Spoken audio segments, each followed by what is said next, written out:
தமிழ்நாட ஒரு பெரிய புயல் வந்து அட்டாக் பண்ண போகுது. பெங்கல்ன்ற ஒரு புயல் அட்டாக் பண்ண போகுது. தமிழ்நாடோட south part and Chennai, Pondicherry, Villupuram இந்த ஏரியாவில் அட்டாக் பண்ண போகுதுன்னாங்க. அந்த புயல் இப்போ என்ன ஆச்சு? ஏன் சென்னையில் ஸ்கூலுக்கு மட்டும் லீவ் விடுறாங்க, காலேஜுக்கு ஏன் லீவ் இல்லைன்றதெல்லாம் வீடியோக்குள்ளே பார்க்கலாம்.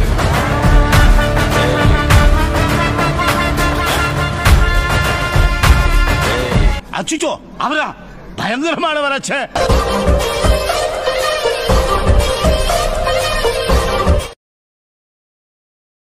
ஸோ நம்ம வெதர்ஸ் எதையுமே வந்து நம்ம ப்ரெடிக்ட் பண்ண முடியாது.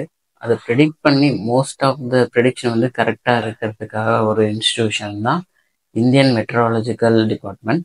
அவங்க வந்து கண்டினியூஸாக கிளவுட்ஸோட பொசிஷன்லாம் எப்படி இருக்குது நல்லா மானிட்டர் பண்ணிகிட்டே இருப்பாங்க. அந்த மானிட்டரை பொறுத்து எங்கெங்கே ரெயின் இருக்கும், எங்கே விண்ட் ஸ்பீட் அதிகமாக இருக்கும், இதெல்லாம் டிசைட் பண்ணுவாங்க. டெம்பரேச்சர், ஹியூமிடிட்டி எல்லாத்தையும் மெஷர் பண்ணி டிசைட் பண்ணுவாங்க எங்கே அடுத்து ஸ்ட்ராமோ இல்லை சைக்ளோன் ஃபார்ம் ஆக போகுதுன்றத. இப்படி அவங்க ப்ரிடிக்ஷன் மூலயமா பண்ணுறது வந்து அடுத்து ஒரு அலர்ட்டாக கன்வெர்ட் பண்ணுவாங்க. ஒரு ஏரியா வந்து ஒரு சைக்ளோன் வந்து ஹிட் பண்ண போகுது அப்படின்னா அங்கே வந்து எல்லோ அலர்ட், ஆரஞ்சு அலர்ட், அப்புறம் ரெட் அலர்ட்ன்றதை பிரிப்பாங்க. எல்லோ அலர்ட்னா நார்மலாக ஒரு ரெயின் இருக்கும், டெய்லி ஆக்டிவிட்டிஸ் மட்டும் லைட்டாக பாதிக்கப்படும்ன்ற மாதிரி கொடுப்பாங்க. அதே ஆரஞ்சு அலர்ட்னா கொஞ்சம் ஹெவி ரெயின் இருக்கும், அதே மாதிரி ஆக்டிவிட்டிஸ் பாதிக்கப்படும் அப்படின்ற மாதிரி கொடுப்பாங்க. நெக்ஸ்ட் வந்து இருக்கிறதுலே மோஸ்ட்டாக அதிகமாக டேமேஜ் பண்ணக்கூடியதுன்னா ரெட் அலர்ட் தான். ரெட் அலர்ட்ல வந்து ஹெவி ரெயின் ப்ளஸ் லேண்ட்ஸ்லைடோ இல்லை ஃப்ளட்டோ வர்றதுக்கான சான்சஸ் இருக்குது. அந்த மாதிரி சமயத்தில் தான் வந்து இந்த ரெட் அலர்ட் கொடுப்பாங்க. ஸோ இதில் எந்த அலர்ட் அவங்க இது கொடுத்தாலுமே லோக்கல் உள்ள பீப்புள், அதாவது இந்த பஞ்சாயத்தோ இல்லை கார்பரேஷன் கூட டிஸ்கஸ் பண்ணி இந்த மாதிரி ரெஸ்கியூ டீம்லாம் ரெடியாக வச்சுட்டு ஒரு ஆல்டர்னேட் ஸ்டேயிங் ஸ்பேஸ் வந்து கிரியேட் பண்ணி வச்சுப்பாங்க சேஃப்டிக்காக.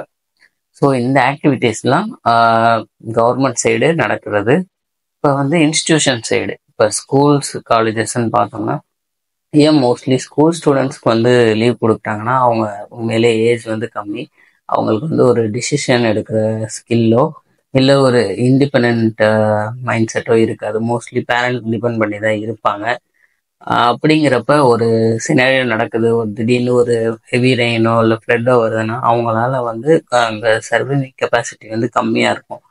ஒரு இடத்துக்கு போய் அவங்க ஸ்டே பண்ணுறதோ அந்த மாதிரிலாம் அவங்களால இருக்க முடியாது. ஸோ அதனால தான் மோஸ்ட்லி ஸ்கூலுக்கு வந்து லீவ்ஸ் கொடுத்துட்றாங்க.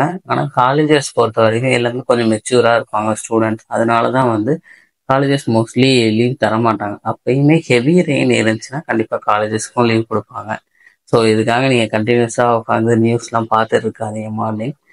ஸோ டைம் தான் வேஸ்ட்டு.